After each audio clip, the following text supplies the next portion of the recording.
Hello friends, సాధారణంగా vaccines బాలరు మరియు బాలికలు ఇద్దరికీ ఇవ్వబడతాయి. కానీ స్త్రీలకు అదనంగా కొన్ని వ్యాక్సిన్లు కూడా అవసరం. ఈ రోజు నేను స్త్రీలకు ముఖ్యమైన హెచ్పివి మరియు టీడీ వ్యాక్సిన్స్ అనే రెండు వ్యాక్సిన్లు గురించి చెబుతున్నాను. హెచ్పివి వ్యాక్సిన్ ఎందుకు తీసుకోవాలి? హ్యూమన్ పాపిల్లోమా వైరస్ అనేది లైంగిక చర్యల ద్వారా వచ్చే ఒక సాధారణ వైరస్.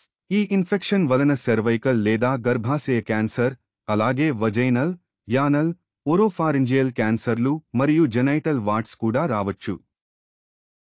హెచ్పివి వ్యాక్సిన్ తీసుకుంటే మహిళలకు ఈ వైరల్ ఇన్ఫెక్షన్ వచ్చే ప్రమాదం గణనీయంగా తగ్గుతుంది. హెచ్పివి వ్యాక్సిన్ ఏ వయస్సులో తీసుకోవాలి? మొట్టమొదటిసారి లైంగిక చర్యలో పాల్గొనే కన్నా ముందు హెచ్పివి వ్యాక్సిన్ తీసుకోవాలి.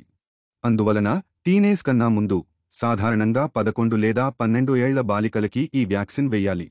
ఒకవేళ ఆ వయస్సులో హెచ్పివి వ్యాక్సిన్ వేయించుకోకపోతే తరువాత కూడా వేయించుకోవచ్చు.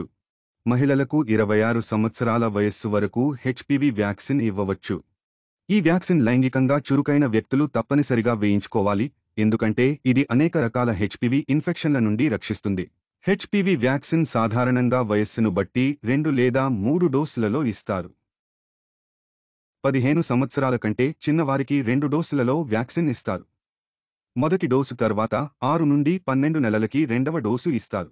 అలాగే 15 ఏళ్ల కన్నా పెద్దవారికి 3 డోసులలో వ్యాక్సిన్ ఇస్తారు. మొదటి డోసు తర్వాత 1 లేదా 2 నెలలకి రెండవ డోసు మరియు మొదటి డోసు తర్వాత 6 నెలలకు మూడవ డోసు ఇస్తారు. హెచ్పివి సంబంధిత వ్యాధులను ఈ వ్యాక్సిన్ చాలా ప్రభావవంతంగా నివారిస్తుంది.